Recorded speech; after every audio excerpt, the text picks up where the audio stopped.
في لقاء صحفي في التسعينات اتسأل وحيد حامد بعد عرض فيلم اللعبة على الكبار ليه عادل إمام طول الوقت كان دايما يقول إن هو بيحلم ومرضيش يفصح عن المصدر الأول للمعلومات اللي كان بيحصل عنها لضابط المباحث.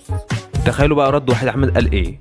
قال بالرغم إن ممكن أي حد في الدولة يسمع أي مكالمة من الموظفين السنترال، بس حسب قانون العمل الدولة استحالة يفشى أي أسرار عاملة عنده في السنترال، ولو ثبت عنه كده يعرضه للانفصال من وظيفته فورا.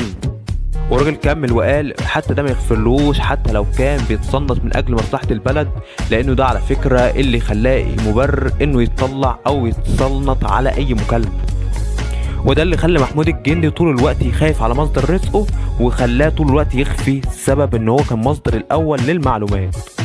وكمان وحيد حامد عرفنا ليه محمود الجندي كان طول الوقت خايف ان حد يعرف سره. تخيلوا بقى ما كانش خايف على رزقه، ده كان خايف طول الوقت من